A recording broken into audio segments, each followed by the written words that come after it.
Good morning. Thanks to Lana Balka for leading us in that song. We want you to feel welcome here at our fellowship. Just as an FYI, the program themes in August, but our September theme is welcome. Our October theme coming up is heritage, so please stay tuned for that. We love to see you on Sunday mornings. A few reminders about our service this morning. Please turn off your cellular devices, as I need to do. Our service is being live streamed this morning, thanks to Jake's care and attention. So we stream, so there's an archive of the service, and for those at home who can't be here today. What this means to you is either of these microphones, if you speak into them, you will be broadcast to YouTube indefinitely. We are joined today by Pastor Isabel from UUFM, Unitarian Universalist Fellowship of Manhattan. And it's just an hour down the road from us, so we're all neighbors here. Pastor Isabel's sermon today is titled, Good Hedge Gates Make Good Neighbors, which I'm excited to hear more about. A quick note that you may or may not know about is we have two announcements in the bulletin. The first one is welcome and announcements, and that is we try to reserve that for Aaron, our DRE, and for Cynthia Maxwell to speak, whatever announcements they may have, so that they normally don't stay in Scanlon. They exit to the children's hall. So please honor that. Aaron and Cynthia, do you have announcements?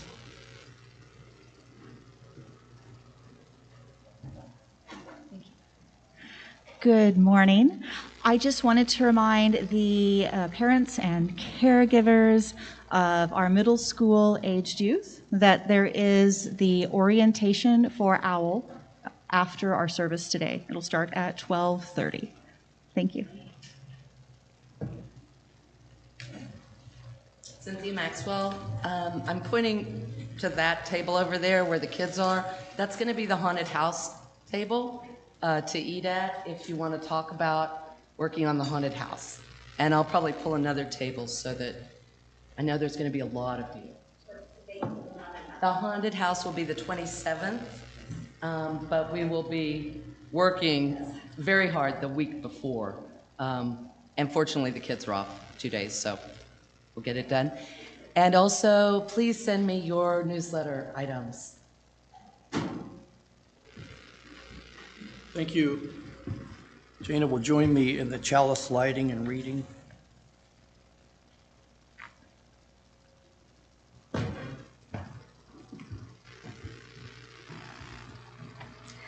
Welcome, who come in friendship and who long for a genuine community. May you be graciously received here as your authentic self. Come, let us celebrate together this wondrous life.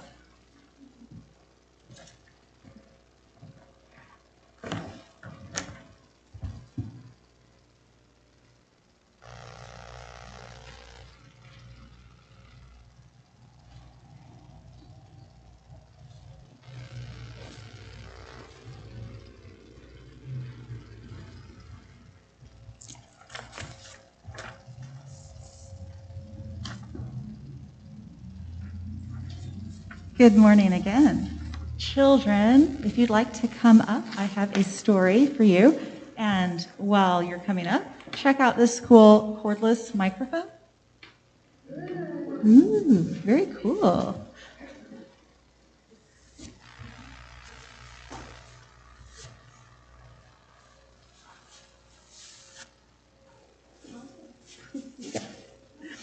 All right, today is called The Circles All Around Us, written by Brad Montague, with illustrations by Brad and Christy Montague. And this is how the story goes.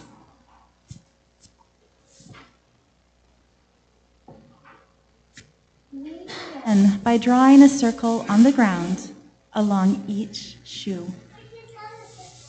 You did?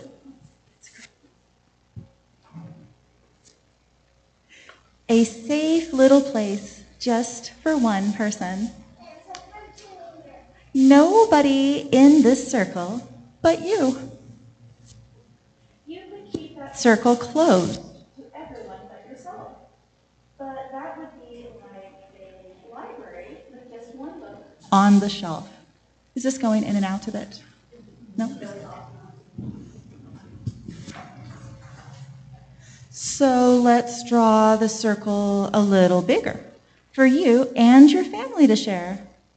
Now you see what it all can happen in a circle full of care. What's happening here? What do you think, Pinky? Yeah, now his parents are all in the circle with him.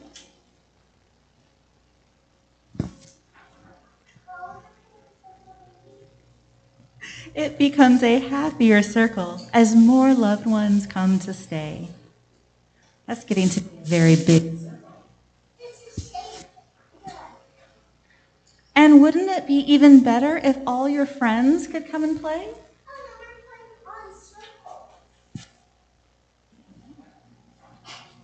So you stretch and draw your circle even bigger than it's been. Right. And you let a few more people know they're welcome to come in too.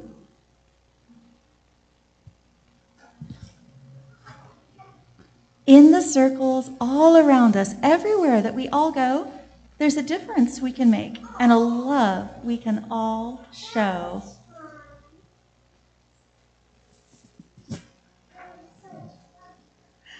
Yet there are still so many outside the circle who are different in all they do.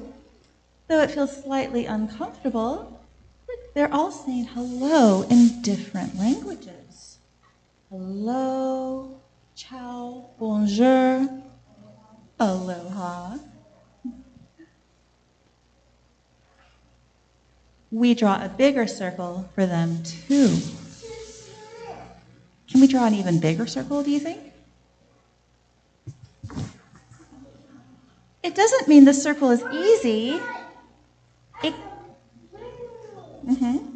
It can get harder the more we share. Oh, it can. Is it hard to share sometimes? But wonderful things can happen when love is known and felt everywhere. Oh, and here in this picture, they have friendship donuts. Friendship donuts. As time passes, our eyes open. We see others we really care for. And that's when we ask ourselves, well, what's this circle really there for?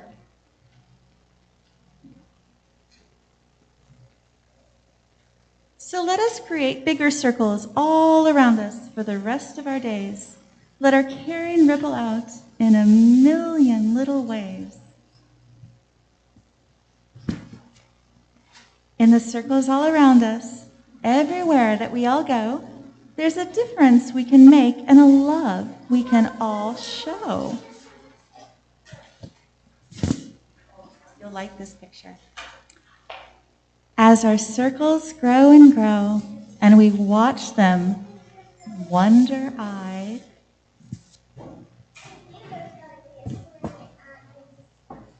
remember the first circle started with just the love you hold inside. Well, he is wearing a heart shirt. You're right.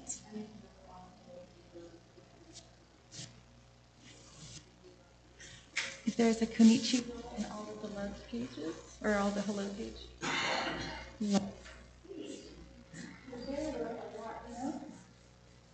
There is. Konnichiwa. Okay, Tyler, will you carry the lantern and lead us out?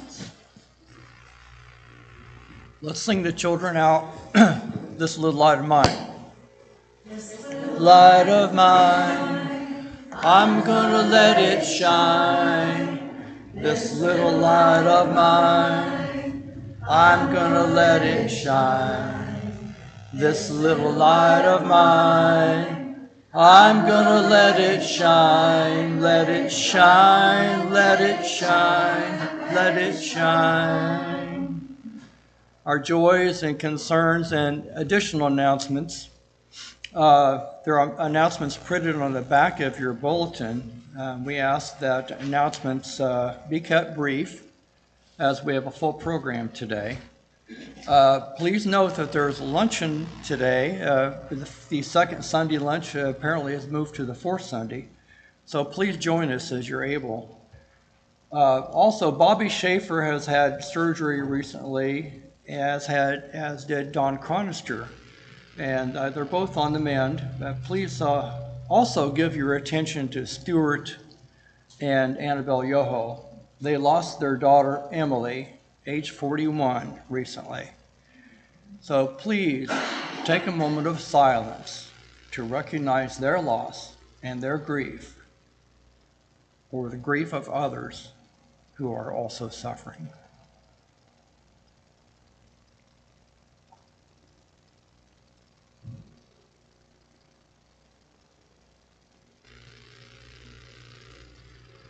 I'm sure all would appreciate your well wishes. Are there other joys, concerns, or announcements? Kimmy Woodworth, I just wanted to remind everybody that's interested that Pagan Community Coffee is this coming Saturday, the 30th, at Coffee Bar at 5:30. And everybody is welcome, pagan or not. I'm Dennis Bosley. I got a new report about the Crisis Intervention Team program. You've heard of the Crisis Intervention Team, Alternative Sentencing Court, Intersection to Care, and Mobile Access Partnership. Well, we started a conversation on the 11th of this month, spearheaded by a judge from the Shawnee County District Court, focusing on making things simpler for people who are getting out of jail. And also, we're also going to be focusing on the front end, the people that are on the verge of getting into jail. But it's amazing. The judge is just into it, and it's going to be unique to the state of Kansas.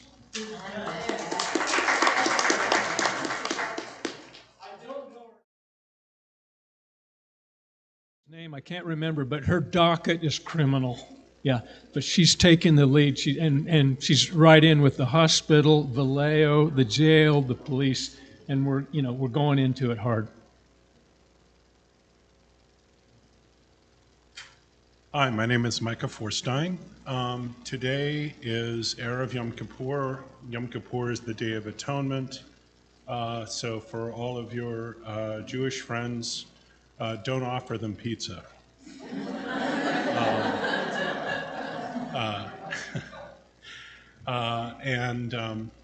Additionally, the Security Committee, we have secured the funds for the security upgrades. However, we're in the process of building the plans, etc. And the way it works is we'll put everything together. We'll shoot a proposal to our resource, which is the Kansas Highway Patrol, and then they'll fund it for whatever the upgrades are going to be. So we're in good shape.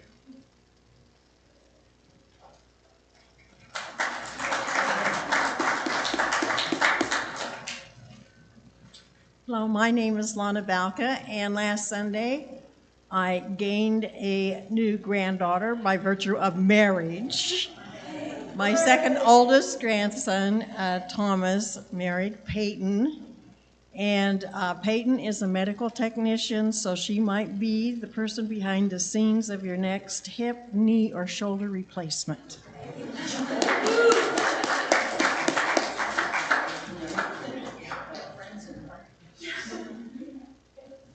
Hello, everybody. I'm David Schaefer. And, well, first thing I need to remind you about next Sunday, the RE Bake Sale, okay? There will be no free goodies. You need to buy them, and you need to bring some so we can sell them. That done, I need to talk to you about Breeze. Breeze is the new software that we are using to manage people and donations for our congregation. It's semi-live. We haven't converted everything over to Breeze, and that'll happen within the next 30 days. But everyone who's a member has received an email from me. It says David Schaefer in the email inviting you to create your own account. Why would you want to do that? You want to do that so you can see if your donations are being applied properly, if we have the right information on you and everyone in your family. Ooh, do we have the wrong phone number? Please create your account on Breeze. It doesn't cost anything. You can also make donations through Breeze. And as we will talk about as days go on, You'll also be able to text a donation through your phone, and there's a website that you can pull up on your phone. And there's even an app for Breeze, so you can download it from your app store and keep track of what's going on in your own account. Thank you very much, and look for that in the coming weeks. Well, here's Dennis again. Okay, I'll just say it. I think it's Judge Maven Wright. I think she's the one. Thank you, David. It's getting breezy in here. Our offering, will someone please begin the collection? And our morning song during this is From You I Receive. So please join us. From you I receive, to you I give, together we share, and from this we live. From you I receive, to you I give, together we share, and from this we live.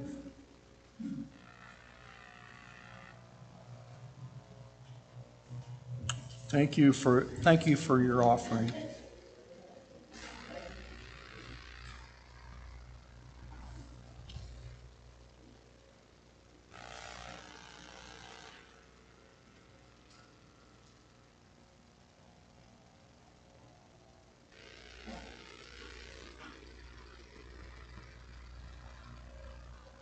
Your offering is most appreciated. Our topic introduction this morning for the poem, Good Hedge Gates Make Good Neighbors, the title of Reverend Call's, Pastor Call's sermon. Some of you may be familiar with the poem, Mending Wall. I certainly wasn't. Robert Frost wrote it in 1914, and it was published a year later. It is in the public domain.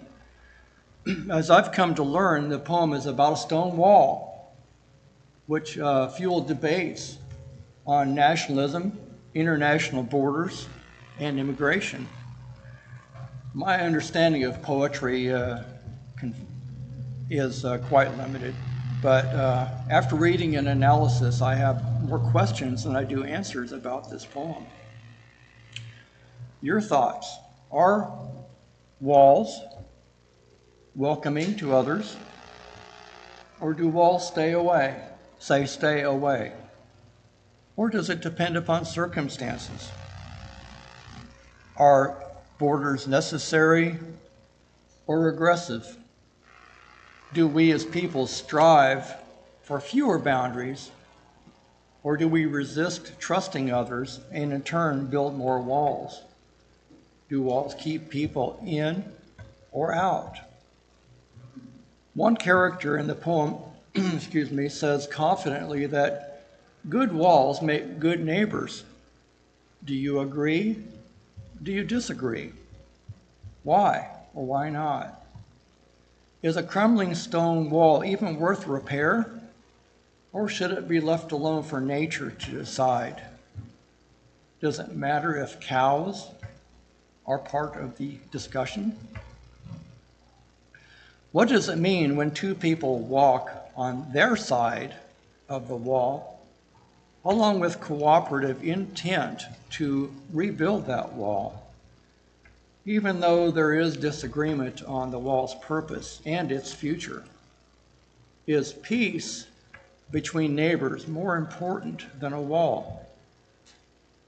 Lastly, when I consider walls, I look at my own neighborhood, where it is common to see fences on property lines, and I wonder, why is that? I also consider the Berlin Wall and the wall that Trump and others built on the southern, but not the northern border. I consider John Lennon's song, Imagine, where the proposition was raised, imagine there's no countries. nothing to kill or die for. And now, Jana and Kimmy will read the poem, Mending Wall. Something there is that doesn't love a wall, that sends the frozen ground swell under it, and spills the upper boulders in the sun, and makes gaps even two can pass abreast. The work of hunters is another thing. I have come after them and made repair, where they have left not one stone on a stone, but they would have the rabbit out of hiding to please the yelping dog. Seen them made or heard them made, but it's spring mending time, we find them there. I let my neighbor know beyond the hill, and on a day we meet to walk the line and set the wall between us once again. We keep the wall between us as we go, to each the boulders that have fallen to each, and some are loaves and some so nearly balls we have to use a spell to make them balance. Stay where you are until our backs are turned. We wear our fingers rough with handling them.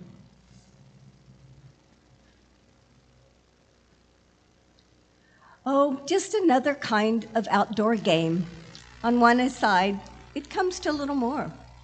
There, where it is, we do not need the wall. He is all pine, and I am all apple orchard. My apple trees will never get across and eat the cones under his pines, I tell him. He only says, good fences make good neighbors. Spring is the mischief in me, and I wonder if I could put a notion in his head.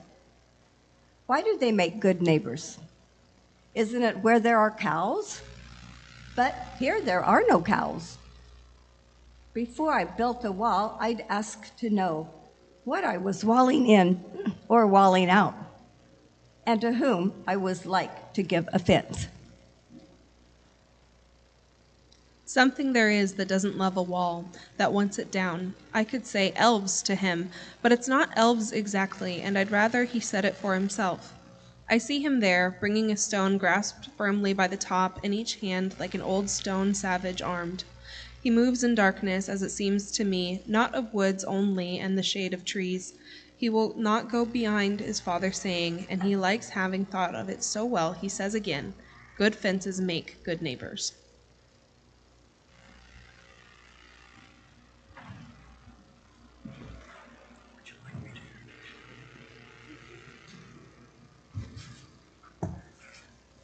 Thank you, Jimmy, Kimmy, and Jana.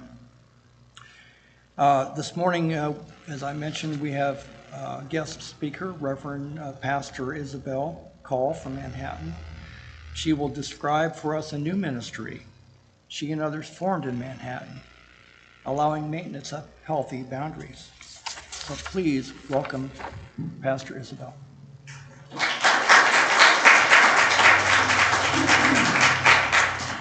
Thank you, everyone. I'm so glad to be here. Can you hear me okay? Yes and no. Is it okay if I move this closer? All right. All right. So how about now? So I'll start out just by saying I took a gamble when I moved to Manhattan. You know, I thought, what should I call myself here? I had just been ordained the year before, and so I could take the title Reverend. But I saw my neighbor at the Congregationalist church went by Pastor Kayla. And so I gambled and I said, well, I'll go by Pastor Isa. And it's ended up being a really good gamble because my closest collaborators in town are Pastor Kayla and Pastor Melissa.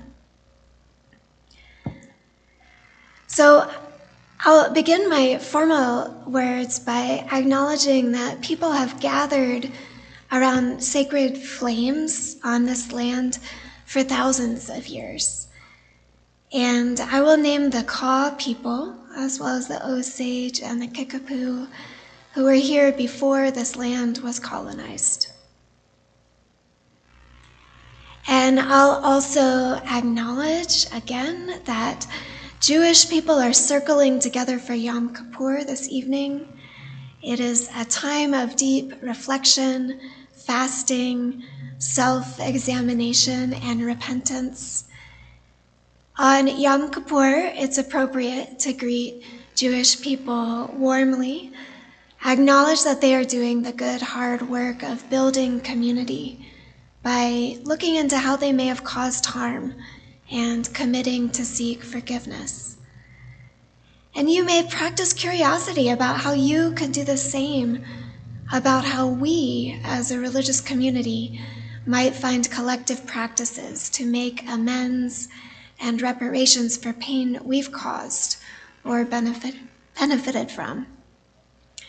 To that end, I will recommend the book On Repentance and Repair, Making Amends in an Unapologetic World. And this is the common read for Unitarian Universalists across the country this year. See, I'm partway in. I'm really getting a lot out of it. So here we are, you, the UU Fellowship of Topeka, and me, a UU from another place, circling around this flame as UUs have done every Sunday morning and at other times of the week for decades, and are doing right now this morning. And as did a diverse group of Mennonites, Congregationalists, and UUs last month at the Unitarian Universalist Fellowship of Manhattan. It was the culminating service of a series of 3 summer worship exchanges. The Mennonite pastor lit our chalice and led the service, Pastor Melissa, and in her own words, she helped us come together in our diversity of separate fires to kindle one flame, as the hymn we sang earlier goes.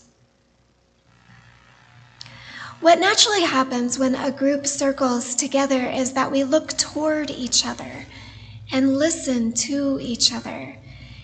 And at our backs, a wall is formed. Walls are not inherently bad, they are inherent to gathering in a group. But as Universalists, we have a responsibility to be conscious of these walls and to be intentional about how they're constructed. I've been exploring lately the idea that the walls around our communities are not just physical, as in the walls around this room. In fact, physical walls are clearly just a metaphor for the boundary around us, since we are sharing this hour with people streaming on YouTube. So what is the wall that encircles all of us? I think it may be the shared understanding we have of who we are. In some religious traditions, the wall around the community is a creed. A creed tends to need gatekeepers who test you as to whether or not you profess to believe the right things about God in order to belong in the circle. Creeds can be emotionally violent and have led to physical violence and death. Now, as Unitarian Universalists, we don't have a creed. Our wall may look like the wall people assume churches have, but we can't just describe it by swapping out some of the beliefs of our neighbors with different words. Our wall is not just a different material, it has a different function. We don't just have different beliefs than other traditions. We hold belief itself in a heretical way. And I hear you're going to learn more about heresy soon. That's very much our heritage, is heresy. So our heretical way to hold belief is that we hold it nonviolently. And yet, our religious ancestors were Christians, some violent, some nonviolent, who did have creeds. So yeah, our religious neighbors, ancestors also had creeds. But as I've been working with my Congregationalist and Mennonite colleagues to plan our next adventure, I'm learning that their walls are much like ours. The Congregationalists, who are our cousins, we share heritage with them. They have the same commitment to congregational polity, the freedom and responsibility of each congregation to run itself and choose its members and leaders. The Mennonites also practice congregational polity, and they have an explicit commitment to nonviolence. To be sure, there are other churches in our region who have rigid beliefs with which they judge others. But we cannot let them define our religious landscape. The landscape architect Thomas Oles has studied walls back to ancient times, from the earthen boundaries of the earliest tribal settlements to the stone walls around Greek city-states. He says, however impressive they may have appeared, walls were almost never built to seal people off from their surroundings. Instead, far more often, walls embodied the relationship between peoples on either side of the wall. History demonstrates that this relationship is not just about violence. Walls were always primarily socially constitutive rather than socially corrosive. Walls did not divide landscapes, they created them.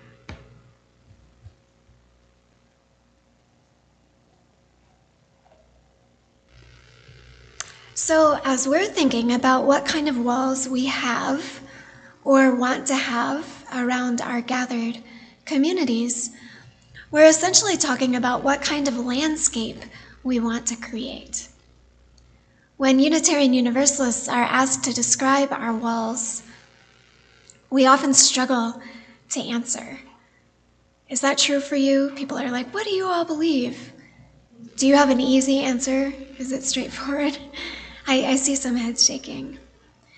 I think in our heads we're often in dialogue with creeds of our neighbors and our ancestors. But unlike those rigid belief systems, our walls don't just define the landscape within our circle, they define our vision for an entire interdependent, diverse religious landscape of which we are a part.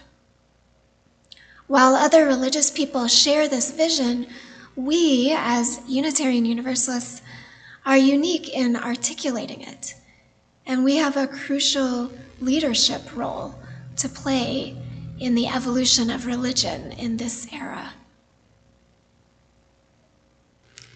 So we just heard a poem about the aphorism, good fences make good neighbors. I'm actually learning to see the opposite, that we really can't have good fences unless we have good neighbors.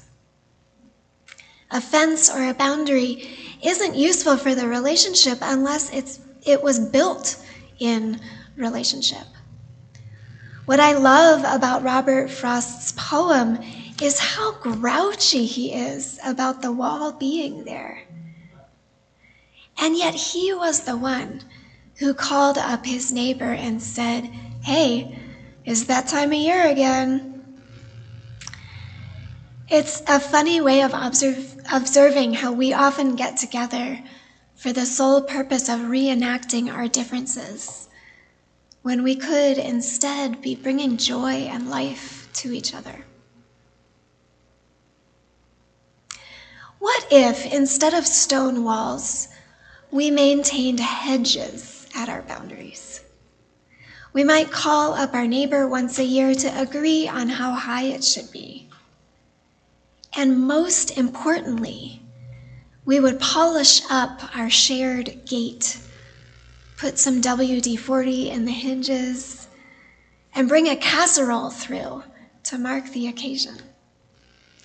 Good hedges don't make good neighbors on their own, but good gates in our hedges, or having each other on speed dial, is what makes it possible for us to be good neighbors. We have to have places of connection and communication through the wall in order to build our neighborliness. If our understanding of ourselves is the natural boundary that forms when we circle together, then we make it an intentional, neighborly hedge when we create gateways to those around us. Our wall is not a rigid creed with armed gatekeepers, but a flexible, porous boundary with life-giving principles and values as conversation starters. Some of these gateways are adjacent to our religious neighbors, like the Mennonites and the Congregationalists in Manhattan.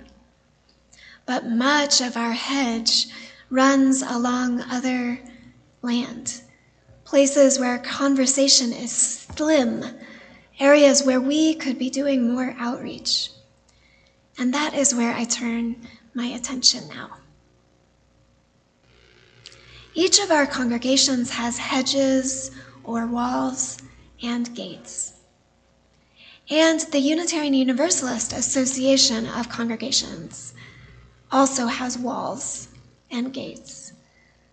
I like to think of us as a fractal, a community of communities. At different times in our histories, each of these communities, be it a single congregation or a larger association, gives its walls and gates more or less attention. Sometimes our edges are well maintained and welcoming, sometimes not so much. The Unitarian Universalist Association's gates, our 7 principles, are described in Article 2 of our bylaws. While many people have come to love them since they were built, and these people maintain the gates diligently, others have said they are in need of renovation. New people have come into our circle. The shape of our gathered community has changed, and our understanding of ourselves is shifting. Our walls have moved. Some of the existing gates are no longer at our boundary, and we need new gates. We need new ways in. Some of the gates are located just exactly where they need to be, but the language needs to be updated. So have you heard about this process? We're updating our bylaws as an association. Yeah. So this has happened before. When we came together as Unitarians and Universalists to form the UUA, our first set of bylaws had 6 gates written into Article 2. One of the gates was to affirm, defend, and promote the supreme worth of every human personality and the dignity of man. Those of you familiar with our 7 principles will recognize this immediately, despite the 1960s phrasing. In 1985, the 6 gates of our founding bylaws remained alive in the hearts of many of our members, and those people continued using the language to converse with each other and newcomers to our faith.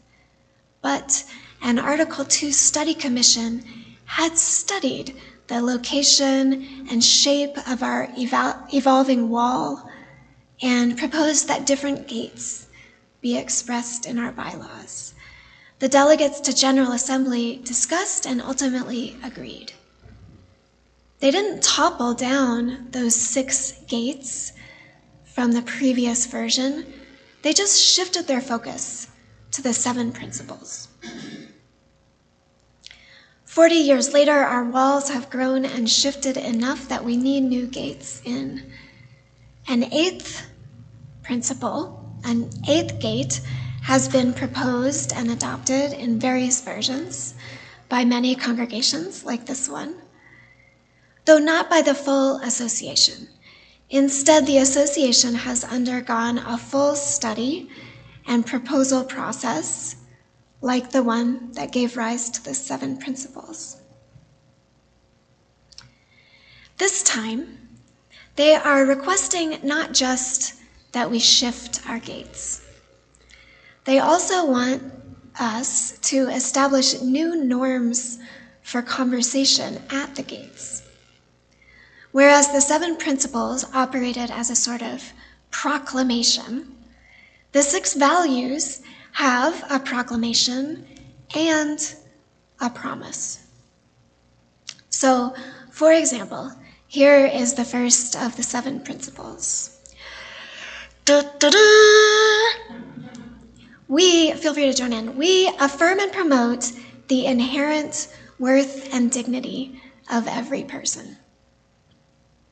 Somebody approaching Unitarian Universalism via this gateway might say, "Yeah, right on," and they come in, and we welcome them. Now, from the draft of the new Article 2, here is the language for the value equity. We declare that every person has the right to flourish with inherent dignity and worthiness. Sounds pretty familiar, huh? There's a solid through line all the way back to 1961. Somebody approaching Unitarian Universalism via this gateway would encounter a friendly UU who would tell them the rest of the language that goes with that value equity. They would say, "We covenant to use our time, wisdom, attention, and money to build and sustain fully accessible and inclusive communities." And the friendly UU would ask the newcomer, "Is this something you're willing to do?"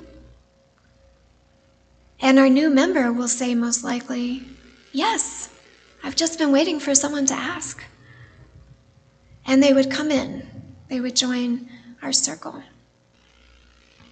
So in the new proposed version of Article 2 of our bylaws, instead of having 7 principles that declare our principles, we have 6 values that declare our values, and with each of them a promise for how we will act based on that value.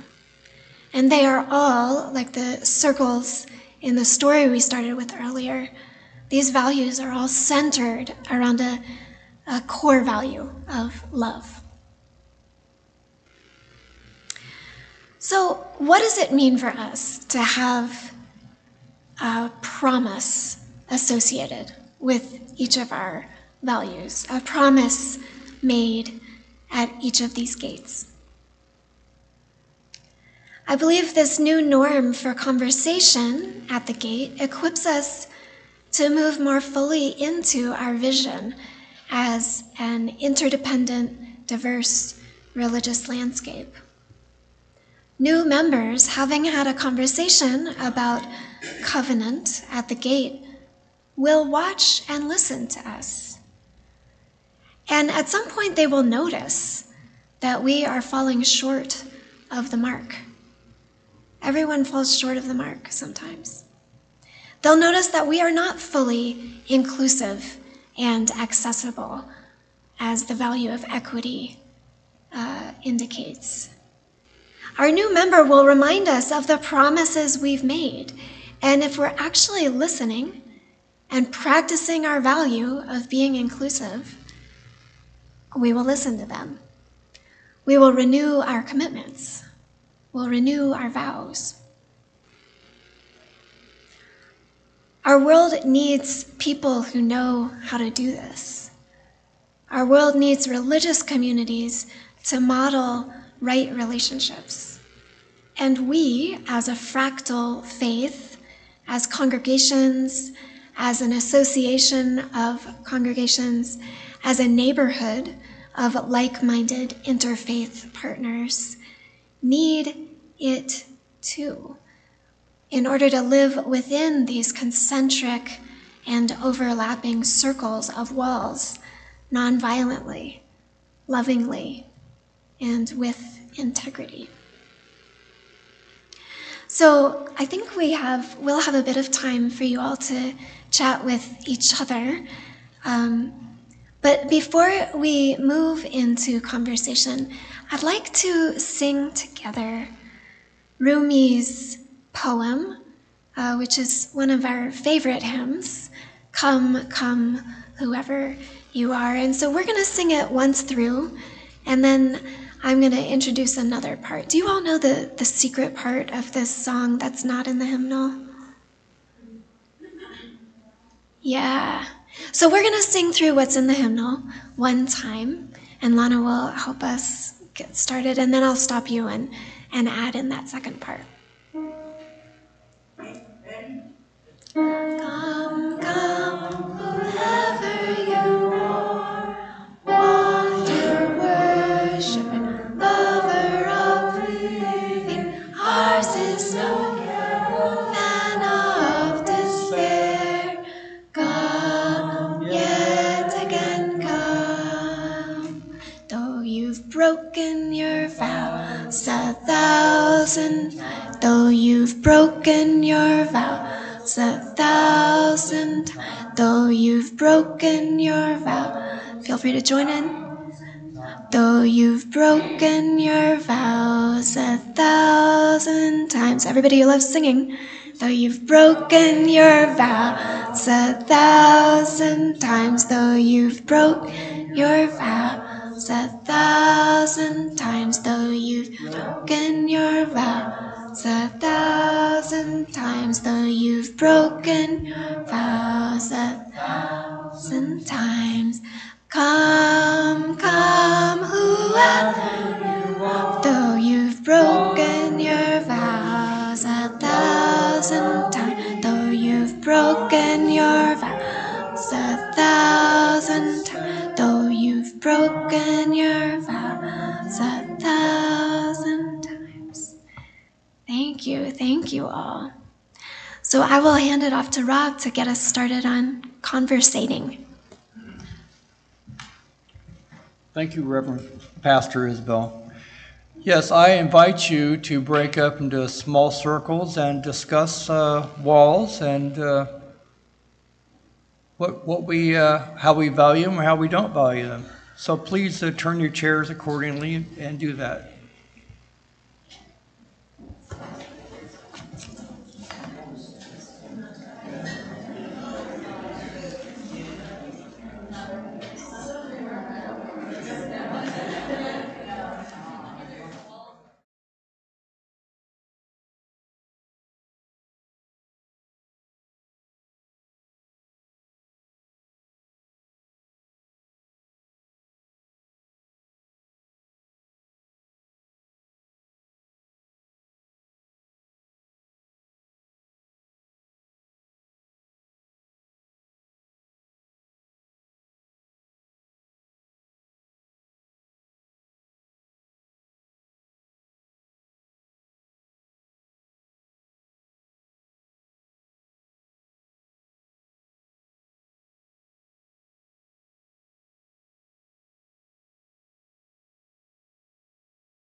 We have a pretty successful cellist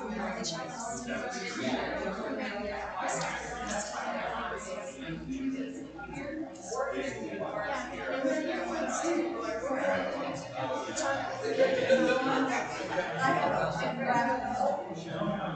How long should this go on? How about, I thought I would just leave it.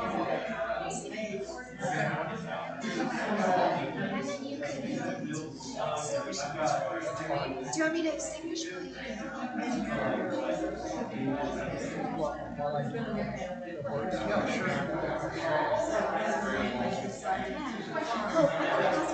take a selfie after this selfie.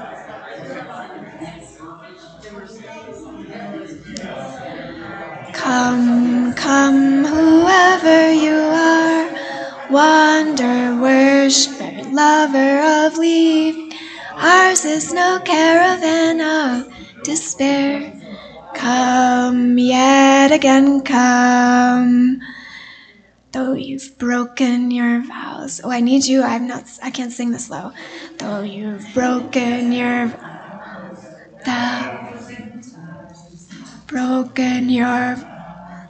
thousand times. Come, come, whoever you are, wander. Oh, we're being rekeyed. Ours is no caravan of despair. Come yet again, come. Lovely.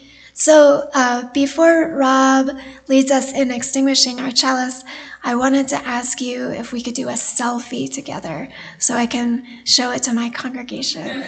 So I'm going to turn around and take a picture of us all, and if you'd rather not be in the picture, feel free to cover your face or turn away.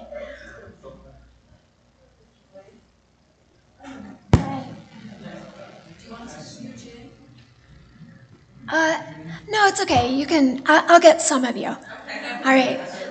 Listen, and I'll count to 3. 1, 2, 3. Done. All right. Thank you very much. As we extinguish the chalice, these words by Reverend Elizabeth Sally Jones: we extinguish this flame, but not the light of truth, the warmth of community, or the fire of commitment. These we carry in our hearts until we are together again. And a reminder, well, one other thing, this service was instrumental, say that differently, Mindy Bacchus, is it Bacchus? Bacchus helped tremendously with putting this service on, and I'm deeply indebted to her, so thank you, Mindy.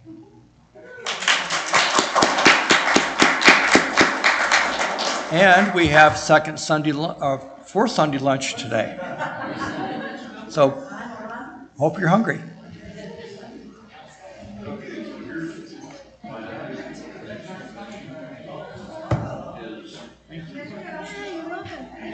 I've asked Raymond to cut a check for you. I'll see if he's got that ready.